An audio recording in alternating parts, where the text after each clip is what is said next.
우리 복음의 확장선 오늘 세 번째 시간인데요.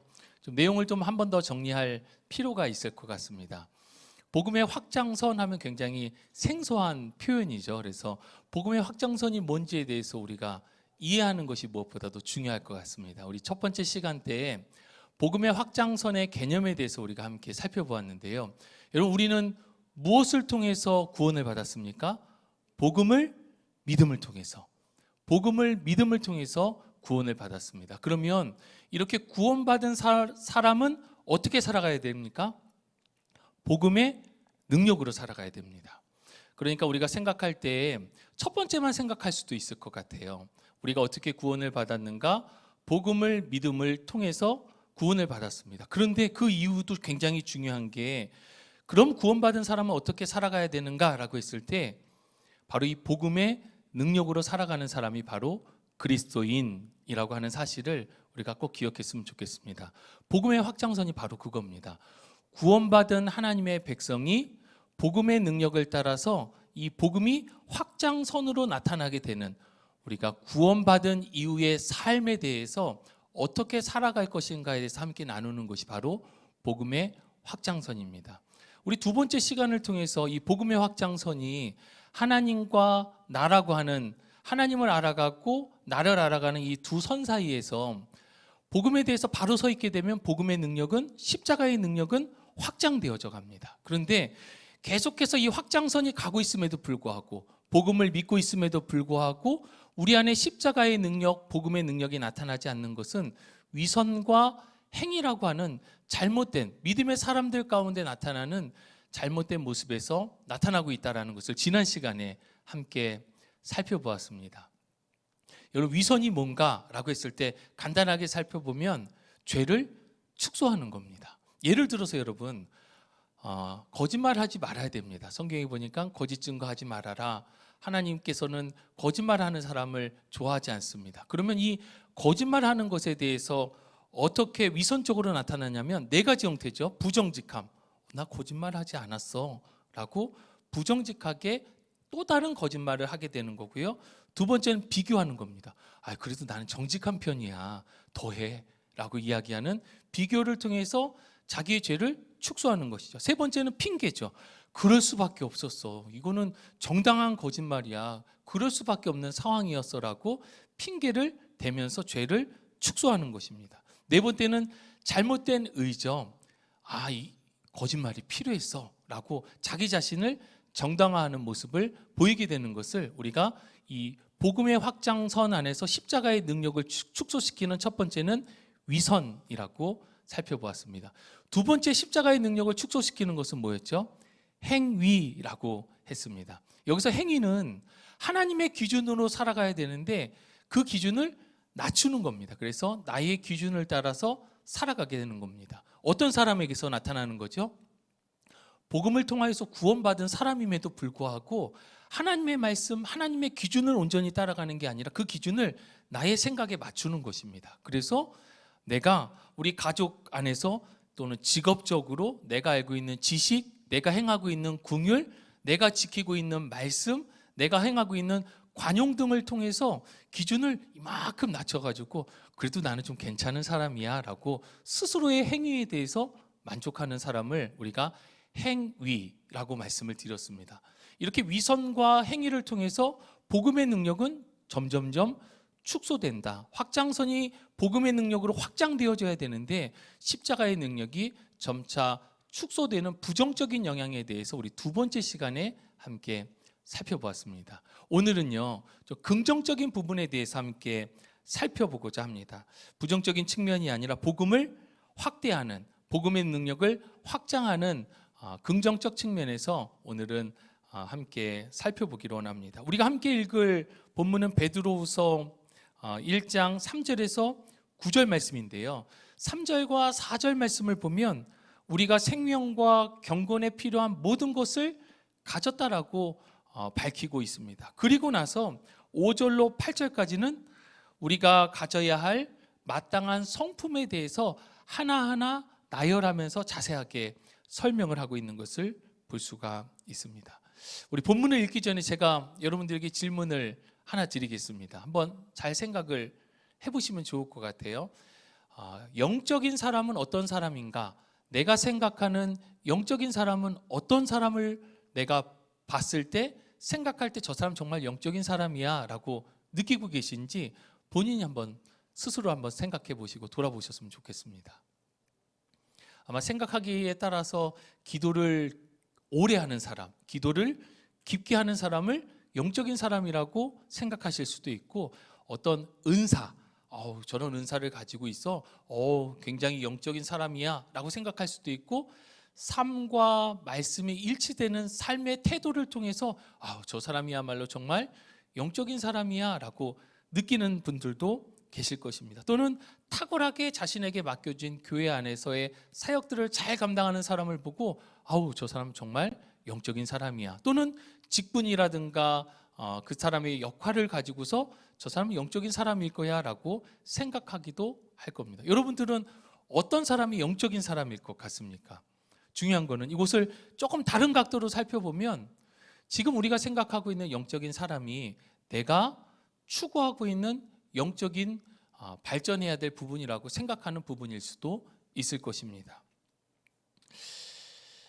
중요한 것은 우리들의 삶 가운데 우리가 생각하고 있는 영적인 성장과 성숙이 날마다 이루어져야 한다라고 하는 것입니다. 저 사람은 그런 사람이야 라고 그치면 안 되고 내가 그런 사람이 되어져야 된다라는 것입니다. 그러기 위해서는 이 복음의 확장선이 복음의 능력을 따라서 날마다 확장되어져 갈 때 영적인 성장과 성숙이 이루어짐을 우리 모두가 기억하실 수 있기를 바랍니다. 자, 우리 오늘 본문 베드로후서 1장 3절에서 9절 말씀 제가 읽겠습니다. 한번 눈으로 같이 따라 읽으시면서 필요하신 부분들은 이렇게 체크하시고 밑줄도 치시면 좋을 것 같습니다. 그의 신기한 능력으로 생명과 경건에 속한 모든 것을 우리에게 주셨으니 이는 자기의 영광과 덕으로서 우리를 부르신 이를 알므로 말미암음이라.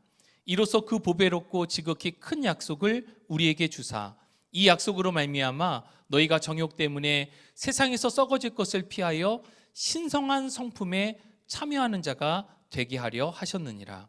그러므로 너희가 더욱 힘써 너희 믿음의 덕을, 덕의 지식을, 지식의 절제를, 절제의 인내를, 인내의 경건을, 경건의 형제우애를, 형제우애의 사랑을 더하라. 이런 것이 너희에게 있어 흡족한즉 너희로 우리 주 예수 그리스도를 알기에 게으르지 않고 열매 없는 자가 되지 않게 하려니와 이런 것이 없는 자는 맹인이라. 멀리 보지 못하고 그의 옛 죄가 깨끗하게 된 것을 잊었느니라. 아멘. 첫 번째 문항에 한번 답을 달아보면 좋을 것 같은데요. 하나님의 부르심은 우리가 하나님을 알면서 시작됩니다. 3절에 나오는 말씀이죠. 우리가 하나님을 믿는다라고 할 때 하나님이 어떠한 분이신지 모르고 믿는다라고 하는 것은 분명한 모순입니다. 제가 제 앞에 계신 권사님을 믿습니다라고 할 때 권사님이 어떠한 분인지 알기 때문에 권사님을 믿는다라고 이야기할 수 있습니다. 하나님의 부르심에 대한 우리의 마땅한 첫 번째 반응은 하나님 이런 분이시군요. 하나님을 알면서부터 시작된다라고 하는 것입니다. 두 번째, 그리스도인에게서 나타나는 성품의 시작은 믿음으로 시작이 됩니다. 예수 그리스도를 믿고 우리들의 삶은 성화, 거룩해져가는 과정 가운데 계속해서 살아가게 되어집니다. 그런데 이렇게 거룩하게 되어지는 과정의 전제는 무엇이냐? 믿음입니다. 그분을 믿기 때문에, 그분의 말씀을 믿기 때문에 그 말씀대로 예수 그리스도를 따라서 살아가는 삶이 바로 그리스도인, 믿음의 삶, 성화의 삶이다라고 하는 것입니다. 여러분, 만약 우리가 본문 5절에서 7절에 언급된 것들, 믿음서부터 해가지고 사랑까지 행한다라고 했을 때 믿음 안에서 열매를 맺고 게으르지 않게 된다라고 8절에 말씀하고 있습니다. 자, 그것을 기억하면서 우리 하나하나 한번 살펴보겠습니다. 첫 번째, 믿음은 하나님의 자녀로서의 구별과 출발을 의미합니다. 우리가 하나님의 자녀, 아까 암하고도 이렇게 통하는 거죠. 하나님을 알게 되어지고 믿음으로 우리가 그리스도를 닮아가는 성품이 시작된다라고 했는데, 믿음은 하나님의 자녀로서 그렇게 구별되어지는 것으로 출발이 되어진다라는 것입니다. 두 번째, 그러면 믿음의 덕을이라고 했는데, 덕은 무엇인가 라고 했을 때, 믿음은 말과 행위에 있어서 우리들의 삶을 통하여 나타나는데, 이 삶을 성경은 덕으로서 표현하고 있습니다. 여기서 왜 덕인가 라고 했을 때, 예수님과 같은 높은 도덕적 품성으로 살아가기 때문입니다. 예수님과 같은 높은 도덕적 품성으로 우리의 믿음이 우리의 삶을 통하여서 표현되어지는 것, 그것이 바로 덕입니다. 그렇기 때문에 믿음의 덕을 이렇게 되는 거고요. 세 번째, 지식은 우리가 앞서 살펴본 하나님의 부르심은 알면서 시작된다라고 했는데, 여기서 이 지식은 신자들이 경건한 삶을 살아가기 위한 지혜 그리고 분별력에 이르는 지식을 말합니다. 다시요, 지식은 신자들이, 하나님의 자녀들이 경건한 삶을 살 수 있게 하는 지혜와 분별력, 참된 지혜, 하나님을 알아가는 것을 의미하지요. 분별력에 이르는 지식을 말합니다. 네 번째와 다섯 번째, 우리가 좀 구분할 필요가 있을 것 같아요. 네 번째는 절제고 다섯 번째 있는데, 어떤 의미에서 보면 비슷한 것 같습니다. 그런데 우리가 꼭 기억해야 될 것은, 절제는 적극적인 의미가 담겨져 있습니다. 자, 절제는 무엇인가? 삶의 모든 영역에서 죄악으로 가득 찬 인간적인 욕심에 대한 정복입니다. 정복입니다.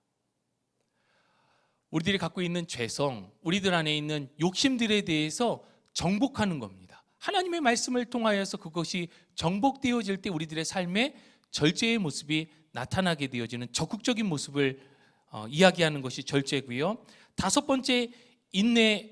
이 인내의 핵심은 바로 포기하지 않는 것입니다. 믿음을 포기하지 않고 고난 혹은 악을 굳건히 끝까지 견디어내는 능력을 인내라고 합니다. 인내는 포기하지 않는 믿음, 인내라고 합니다. 여섯 번째, 우리가 경건이라고 하면 하나님 앞에서만 생각할 때가 있는데, 우리 유인물에 나와 있는 것처럼 경건은 하나님과 사람 앞에입니다. 꼭 기억하십시오. 경건은 하나님과 사람 앞에입니다. 하나님과 사람들에 대한 올바른 태도로서 하나님을 경외하고 사람들에 대한 선한 태도를 갖는 것, 이것이 바로 경건입니다. 하나님을 경외하고 사람들에 대해서는 선한 태도를 갖는 것, 이것이 바로 경건의 삶이다라는 것입니다. 형제 우애는 공동체 안에서 서로에 대해서 가장 중요한 것이 바로 관심입니다. 관심에서 보호가 있고 헌신이 있기 때문에 공동체 안에서 시작되는 우애는, 형제 우애는 관심으로 시작된다. 관심과 보호, 헌신을 가리킨다. 여덟 번째, 사랑은 우리를 구원하신 하나님의 자기희생적 사랑, 그것을 아가페라고 이야기하는데요. 이 아가페, 자기희생적 사랑을 가리키고 신자들 안에서 서로의 연약함과 불완전함을 인정하고 헌신하면서 섬기는 것입니다.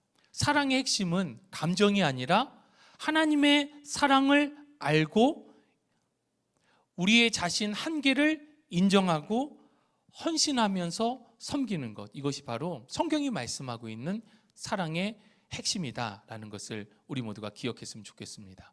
사랑을 감정에서만 그친다라고 한다면 아가페적인 사랑, 하나님의 사랑을 우리는 이해할 수 없을 것입니다. 하나님이 우리를 사랑하시면 감정이 아니라 자기 희생적 모든 것을 다 내어주시고 용서하시고 안아주신 끝이 없는 사랑이다 라고 하는 것을 우리 모두가 기억하고 고백할 수 있기를 바랍니다. 여러분들의 삶에서 이 목록들을 어떻게 행하고 있습니까? 우리 8가지, 믿음에서부터 사랑까지 살펴보았는데요. 4번 문항을 보시면 위 8가지 성품 가운데 나에게 가장 부족한 부분은 어떤 것인지 2가지만 한번 적어 보시겠습니까? 저는 고민을 했는데 저도 2가지를 적었습니다. 첫 번째는 절제를 적었어요. 정복해야 되는데 인내는 할 수 있는 것 같은데 보다 적극적으로 욕심에 대해서, 죄성에 대해서 정복해 가야 되는데 절제하는 능력이 아직 좀 부족하다라는 생각을 했고요. 또 한 가지는 사랑을 적었습니다. 여전히 자기중심적인 태도와 모습이 있구나. 사랑은 철저히 타인 중심, 자기 희생적이어야 하는데 자기 중심적인 마음을 가지고 사랑한다라고 하지만 자기 희생적보다 자기 중심적이 많다면 여전히 저는 사랑이 부족한 사람이구나라고 이렇게 고백하고 적을 수밖에 없었습니다. 여러분들이 가장 잘 아실 것 같아요. 자신의 부족한 부분들에 대해서 고민하시면서 꼭 기도하셨으면 좋겠습니다. 자, 5번째입니다. 영적인 성장을 어렵게 만드는 이유. 우리가 영적으로 성장하고 성숙해 가야 되는데 잘 안 되는 이유가 뭘까요, 여러분? 개인적으로 이 부분에 대한 답을 찾을 수도 있고요. 본문에서도 답을 찾을 수가 있습니다. 8절 말씀을 보면 게으르지 않고 열매 없는 자가 되지 않게 하기 위함이다 라고 하는 표현이 나오는데요. 저는 영적인 성장을 어렵게 만드는 이유 가운데 핵심적인 저에게 해당되는 이유는 게으름인 것 같습니다. 해야 할 것이 있고 또 알고 있음에도 불구하고 그것을 뒤로 미루거나 또는 최선을 다하지 않는 것, 이게 바로 게으름입니다. 하고 안 하는 것이 아니라 미루고 있거나 하고 있음에도 불구하고 최선을 다하지 않는 것, 그것이 바로 게으름인데 이러한 게으름들이 영적인 부분에 있어서 성장과 성숙을 방해하고 있다라고 하는 것입니다. 8절 말씀을 보면 중반절에 주 예수 그리스도를 알기에 게으르지 않고 열매 없는 자가 되지 않게 하려니와, 게으름을 극복하고 우리들의 삶 가운데 열매를 맺어야 된다라고 하는 말씀입니다. 영적인 성숙은 이 게으름을 극복해 나가는 것이 반드시 중요하다, 필요하다라고 하는 것입니다. 9절, 우리의 영적 성장이 어려운 진짜 이유가 무엇이라고 9절은 말씀하고 있나요? 우리 9절 말씀을 같이 한번 읽어보겠습니다. 이런 것이 없는 자는 맹인이라 멀리 보지 못하고 그의 옛 죄가 깨끗하게 된 것을 잊었느니라. 이런 것이 없는 자, 그리스도의 8가지 성품, 우리가 마땅히 추구해야 될 이 8가지 성품이 부족한 사람을 한마디로 뭐라고 얘기하고 있습니까? 맹인이라. 왜 맹인인가? 라고 했을 때에 그 이유 첫 번째는 멀리 보지 못한다는 것입니다. 여기서 멀리 보지 못한다라고 하는 것은 믿음으로 보지 못한다는 것입니다. 이 땅에서의 삶, 지금 내 앞에 있는 삶만 바라보고 있는 것이죠. 멀리 하나님의 나라를 바라보아야 되는데 믿음으로 바라보지 못하기 때문이다. 또 이어서 두 번째가 나오는데요. 맨 마지막에 뭐라고 말씀하고 있죠? 잊었느니라. 무엇을 잊었죠? 옛 죄가 깨끗하게 된 것을, 하나님의 은혜를 망각하게 되는 것입니다. 두 가지라고 볼 수가 있습니다. 우리의 영적 성장이 진짜 어려운 이유는 우리들의 시선이 멀리 바라보지 못하는, 믿음의 눈으로 바라보지 못하는 것이고, 두 번째는 이미 우리에게 주신 그 은혜를 잊어버린 것입니다. 망각하게 되는 경우가 바로 영적 성장을 방해하는 진짜 어려운 이유임을 9절에서 말씀해주고 있습니다. 계속해서 강조하는 것은, 여러분, 복음은 출발점이 아니라, 신앙의 출발점이 아니라 영적인 삶의 여정입니다. 과정입니다. 지금 우리가 읽으려고 하는 내용은 복음이 어떻게 우리를 변화시켰는지에 대해서 자세히 설명해 주고 있습니다. 제가 이 부분을 3번, 4번을 읽었는데 첫 번째 읽을 때랑 두 번째 읽을 때랑 세 번째 읽을 때랑 이해의 폭이 달라지더라고요. 그 말은 내용이 좀 어렵다는 것입니다. 그래서 지금 함께 읽을 때 집중해서 함께 눈으로 따라 읽어주시고 집에서 한 번 더 읽어보시면 또 이해의 폭이 달라질 것입니다. 자, 읽어보겠습니다. 지난 시간에는 위선과 행위로 복음을 축소하는 우리의 경향을 살펴보았습니다. 이제 우리는 복음에 대한 강력하고 생생한 믿음이 우리를 어떻게 해방하고 또 지속적인 영적 변화를 어떻게 가져오는지 보게 될 것입니다. 우리는 인정과 안정을 갈구하는 성향이 있습니다. 또 인간 내면의 근원에는 의로움과 정체성을 찾고자 하는 마음이 강합니다. 우리를 창조하신 하나님은 하나님 안에서만 이런 것들을 찾을 수 있도록 하셨습니다. 하지만 죄는 하나님과 우리 사이를 단절시켰고 우리 속에 깊은 소외감만을 심어 놓았습니다. 이 페이지입니다. 바울은 로마서 10장 3절에 의에 대해서 이렇게 밝힙니다. 하나님의 의를 모르고 자기의 의를 세우려고 힘써. 우리도 마찬가지입니다. 앞서 살펴본 위선과 행위는 자신의 의를 세우려는 두 가지 정교한 방법입니다. 우리는 위선을 통해서 실제보다 자신을 더 좋게 포장합니다. 또 행위를 통해서 우리가 하는 일로 하나님을 기쁘게 하려 합니다. 그러나 이러한 위선과 행위는 예수 그리스도를 떠나 스스로 의로움과 정체성을 확보하고 싶어하는 우리의 죄성을 반영할 뿐입니다. 하나님께서 복음 안에 약속하신 깊은 변화를 체험하기 위해서는 이런 죄악된 모습을 계속해서 회개해야 합니다.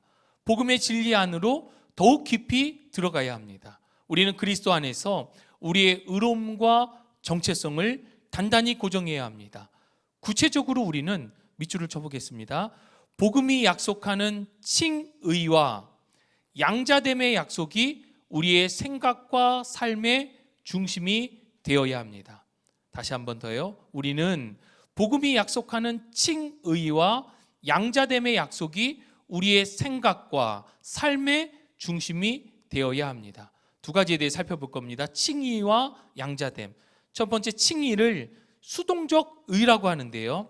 이 수동적 의는 하나님께서 우리의 죄를 용서하실 뿐 아니라 예수님의 능동적인 의, 십자가 대속으로 더딥혀 주신다는 성경의 진리입니다. 로마서 3장 21절 22절은 믿음을 통하여 우리에게 주어진 하나님의 의에 대해서 이렇게 말씀합니다.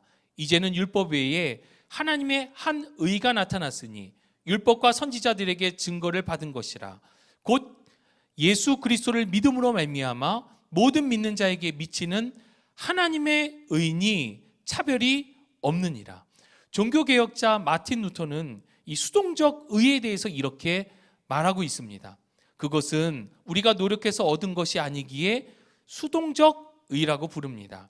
그것은 우리가 일해서 얻는 의가 아니고 믿음으로 받는 의입니다.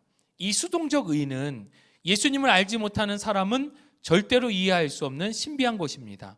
사실 신자들도 완전하게 이해하지 못하고 있으며 일상에서 그 유익을 거의 누리지 못하기도 합니다. 만약 우리에게 두려움, 양심에 거리끼는 그 무엇이 있다면 그것은 수동적 의가 우리에게서 멀어졌고 그리스도도 숨겨져 있다는 증거입니다. 수동적 의에서 멀어진 사람에게는 행위를 통해 얻는 의밖에는 선택지가 없습니다.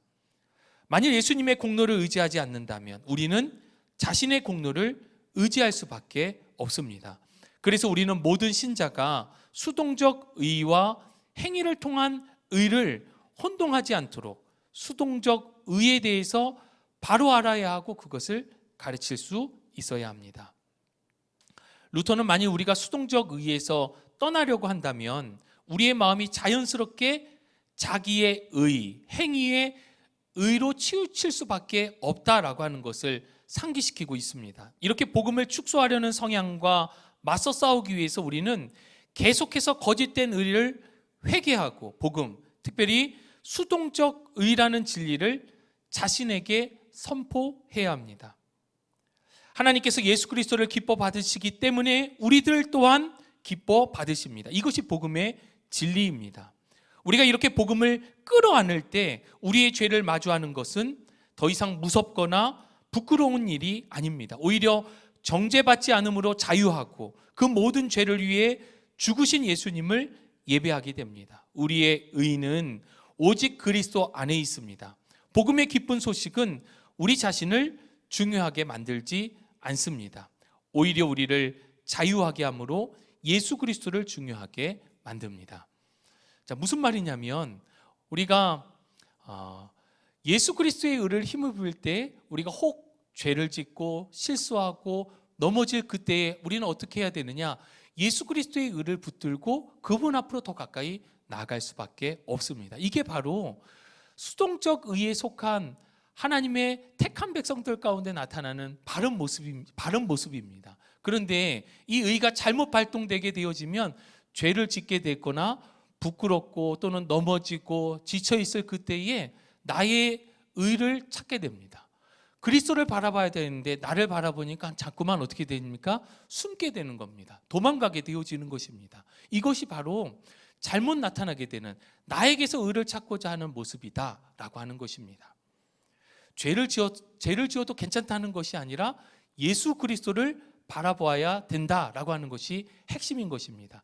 양자됨에 대해서 살펴보겠습니다. 양자됨은 우리가 그리스도와 연합함으로 하나님이 우리를 그분의 아들과 딸로 삼아 가족으로 받아주셨다는 성경의 진리입니다. 성령님의 사역 중 하나는 우리 속에 이 양자됨을 확인하는 것입니다.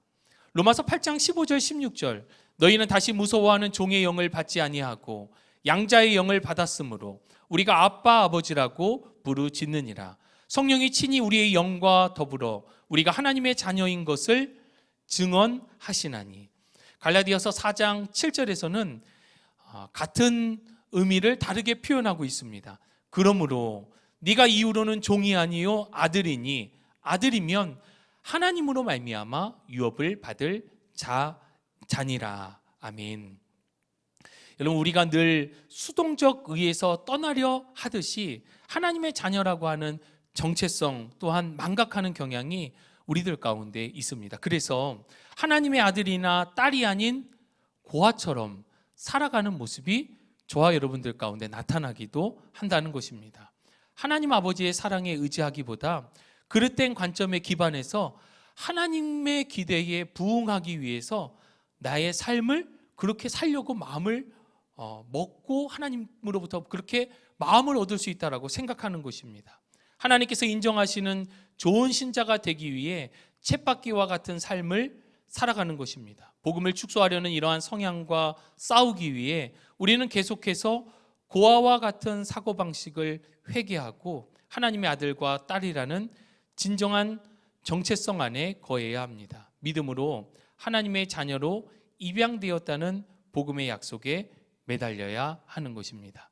이미 우리를 자녀로 삼아주셨음에도 불구하고 우리의 부족한 모습에 대해서 하나님 앞에 나의 의를 자꾸만 드러내기 위해서 뭔가 열심히 노력합니다. 그런데 그런다고 나의 의가 드러나고 하나님께 인정받는 것이 아니라 이미 우리는 하나님의 자녀로서 인정을 받았습니다. 그러면 자녀답게 살아가면 되는데 우리는 자꾸만 인정이라고 하는 그 단어, 인정을 받기 위해서 하나님 앞에 보여지는 것에 집중할 때가 있다라고 하는 것입니다. 자녀로서의 정체성, 자녀답게 살아가면 된다라고 하는 것입니다. 이어서 보겠습니다. 예수님의 의는 우리의 행위와 상관없이 우리에게 덧 입혀졌습니다. 우리는 하나님의 사랑과 인정을 얻기 위해 아무것도 할 필요가 없습니다. 예수님께서 보증해 주셨습니다. 이처럼 복음을 끌어안을 때 우리는 무한하신 하나님의 거룩하심이 더 이상 겁나거나 두렵지 않습니다. 오히려 예수님께서 우리를 위해 모든 조건을 충족시키셨다는 사실로 인해 주님을 예배합니다. 우리의 진정한 정체성은 예수님 안에 있습니다. 복음의 기쁜 소식은 하나님께서 우리가 어떤 사람이어서 우리를 사랑하신다는 것이 아닙니다. 하나님은 우리가 어떤 사람인지 알고 계심에도 불구하고 저와 여러분들을 사랑하고 계시기 때문입니다.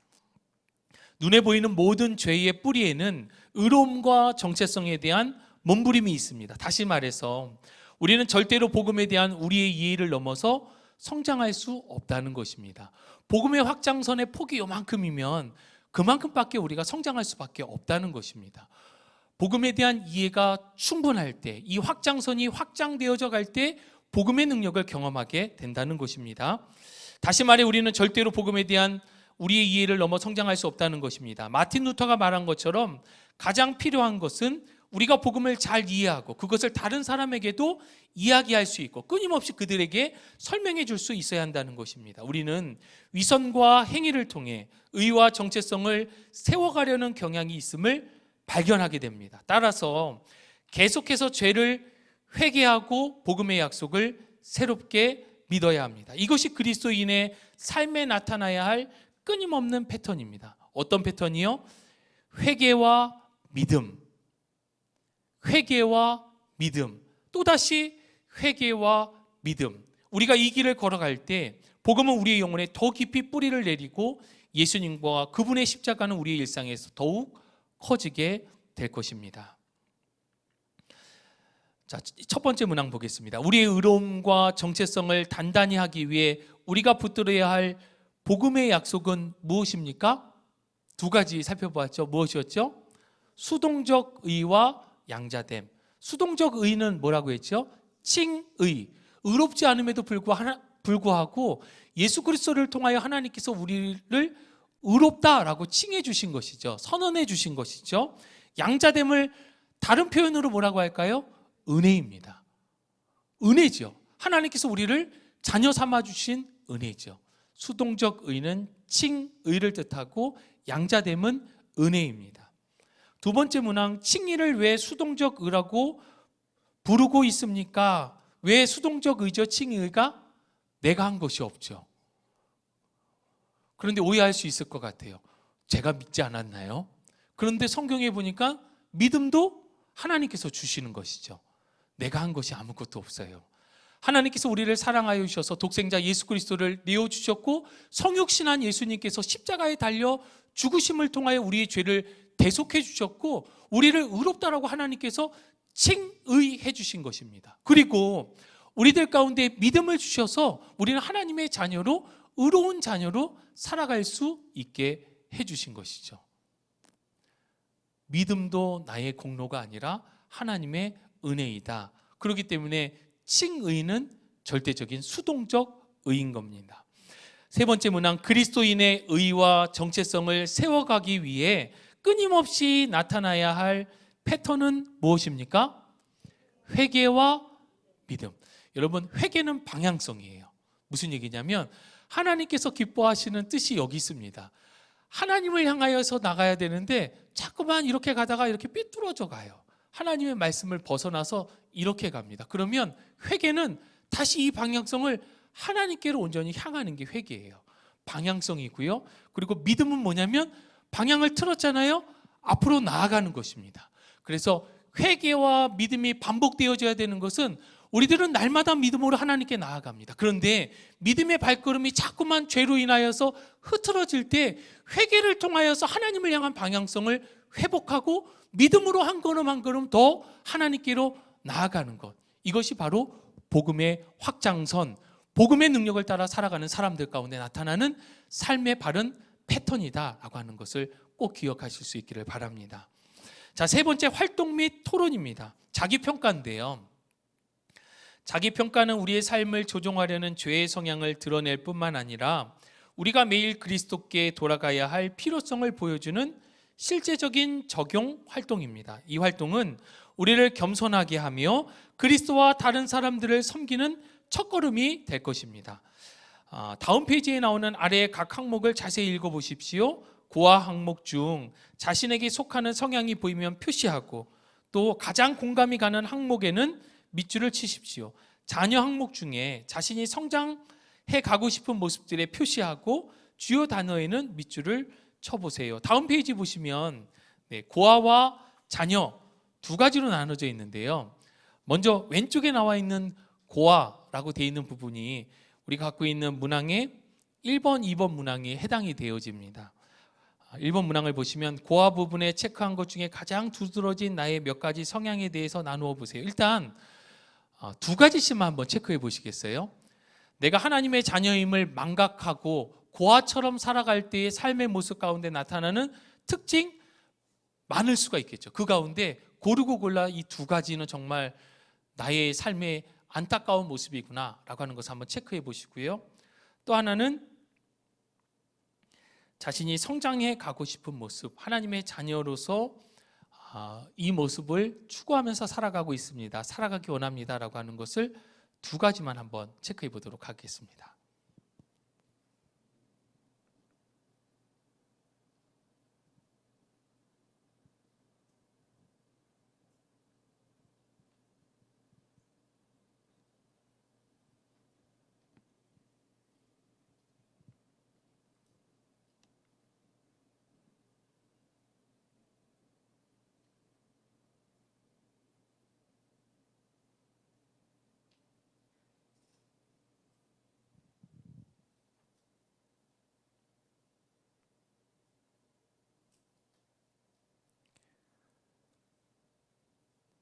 고아에서 2개, 자녀에서 2개를 한번 체크해 보시고요. 고아 부분에 체크한 것 중에 가장 두드러진 나의 두 가지 성향에 대해서 함께 나누면 좋을 것 같은데요. 저는 그 앞선 시간 때도 한번 나눴었는데 실수나 약점을 지적받으면 방어적인 태도가 나타나기도 하고요. 사람에 대해서 관심이 많은데 그러다 보니까 타인의 약점을 분석하게 되는 것 같습니다. 저에게서 나타나는 고아와 같은 성향의 잘못된 특징이라고 할 수 있을 것 같아요. 두 번째는 이러한 성향은 복음의 진리에 대한 근본적인 불신을 어떻게 드러낼까요? 결국에는 사랑이 부족해서 나오는 비판적인 태도이다 라고 저는 그렇게 적었습니다. 제가 갖고 있는 이 두 가지 약점을 한마디로 표현하면 사랑이 부족하기 때문에 나타나는 비판적인 태도이다. 그럼 어떻게 이 부분을 극복할 것인가? 저 혼자 적어본 겁니다. 모두가 완전하지 않음, 그리고 그러나 하나님께서 택한 자녀임을 꼭 기억해야 된다. 내가 어떤 사람을 대할 때에 내가 그렇듯 저 사람도 완전하지 않아. 그리고 내가 그렇듯 저 사람도 하나님께서 택한 자녀야 라는 것을 인정할 때에 이러한 비판적, 방어적 태도가 좀 벗어날 수 있지 않을까? 더 사랑할 수 있지 않을까라는 생각을 해보았습니다. 자, 우리 3번 보시면 자녀 부분에 체크한 것들 가운데 가장 두드러진 나의 몇 가지 성향에 대해서 나누어 보세요 라고 했는데 혹시 나누어 주실 분이 계십니까? 네, 이 부분은 좀 나눠도 좋을 것 같은데요. 네, 한 분도 저랑 눈 마주치시는 분이 없네요. 네, 감사합니다. 저는 이렇게 적었는데요. 하나님의 자녀이기 때문에 나타나는 나의 성향 두 가지만 뽑으라고 한다면 내 삶을 향한 하나님의 계획을 신뢰한다. 두 번째는 기도는 매일의 삶에서 중요하고 지속적인 부분이다 라고 저는 이 두 가지를 체크했고요. 4번의 이러한 특징이 우리와 하나님 그리고 다른 사람들과의 관계에 어떤 영향을 미칠까요? 라고 했을 때 제가 체크한 이 두 가지 특징은 하나님의 계획을 신뢰하며 기도하면 하나님의 마음으로 사람들과의 관계도 형성할 수 있다. 예전에 아마 부흥 강사님들이 이런 표현을 많이 하셨는데요. 여러분, 신통하면 인통합니다. 뭐 이런 말, 인통하면 물통합니다. 거기까지는 안 가셔도 되는데 하나님과의 관계가 온전하면 사람과의 관계도 온전해집니다. 영적으로 다운됐을 때 사람과의 관계도 많이 깨어지고 어려움을 겪게 되어집니다. 왜 그럴까요? 하나님과의 관계가 올바르면 하나님의 마음으로 그 사람과의 관계도 형성할 수 있기 때문입니다. 그래서 신통하면 하나님과의 관계가 통하고 좋으면 사람과의 관계도 좋을 수밖에 없다. 그래서 하나님의 자녀로서의 제가 체크했던 이 두 가지, 내 삶을 향한 하나님의 계획을 신뢰하고 기도를 통하여서 날마다 하나님의 뜻을 물을 때에 하나님과의 관계가 바로 서면 사람과의 관계는 저절로 해소되어진다. 여러분, 사람과의 관계가 가장 안 좋을 때 생각해 보면 성령 충만할 때가 아닙니다. 영적으로 바닥을 칠 때 사람과의 관계에 어려움을 겪고 있었던 것을 아마 경험적으로 느끼시는 부분들이 있을 것입니다. 아니면 영적으로 충만했는데 사람과의 관계가 안 좋아질 때 바닥을 향하여서 우리들의 영적인 방향성이 곤두박질 치는 것을 또한 경험을 통하여서 아마 알 수 있을 것입니다. 5번 문항을 보시면 복음, 우리 두 가지 살펴보았죠. 긍정적인 측면, 양자됨과 수동적 의. 복음은 우리가 영적으로 자라가는데 어떤 능력을 주나요? 이과에서 가장 강조하고 있는 것이 바로 정체성입니다. 우리가 이 땅을 살아가는 우리의 정체성이고 복음이 우리의 삶이 복음 안에 있음을 알고 그렇게 살아가게 하는 것입니다. 우리의 정체성을 바로 알게 하고 하나님의 자녀답게 살아가게 합니다.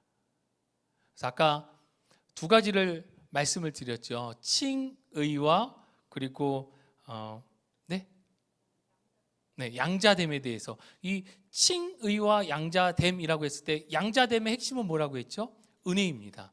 근데 이 은혜를 잊어버리게 되어지는 것이죠. 우리의 정체성은 하나님의 자녀이고 우리를 의롭다고 하신 하나님의 그 은혜 앞에 우리는 의로운 존재, 그것이 바로 우리의 정체성입니다. 그래서 우리가 반드시 정체성과 하나님의 은혜를 기억하면서 살아갈 때 복음의 능력을 경험하게 된다라고 하는 것입니다. 우리를 의롭다 하심을 받은 칭의는 수동적 의, 우리가 한 것이 아무것도 없다는 것입니다. 오직 하나님의 은혜입니다. 양자됨도 마찬가지죠. 우리를 마귀의 자녀 가운데에서 하나님의 자녀로 우리를 양자됨으로 아들과 딸로 삼아주셨습니다. 그것이 하나님의 은혜인 것입니다. 우리가 함께 신앙생활을 하면서 복음 안에 살아가고 있지만 위선과 그릇된 행위가 우리의 삶 가운데 자꾸만 나타나려고 하는 그때에 우리가 기억해야 될 것은 하나님의 은혜를 통한 양자됨, 우리를 의롭다고 하시는 나의 의가 아니라 그리스도를 통하여서 우리를 의롭다 하신 그리스도를 바라봄을 통하여서 복음의 능력이 날마다 확장되어져 가야 할 것입니다. 우리의 약점은 분명히 있습니다. 우리가 체크해 보았지만 그럼 우리의 약점은 보완해 나가는 것입니다. 그리고 우리의 강점은 더욱 강화되어져 가는 것이 바로 복음의 확장선 안에 복음의 능력을 경험하는 사람의 삶일 것입니다. 저와 여러분 모두가 이렇게 복음 중심의 삶을 통하여서 하나님의 은혜 안에서 회개와 믿음을 통하여서 날마다 하나님께로 더 가까이 나가는 삶이 되시기를 주님의 이름으로 축복합니다.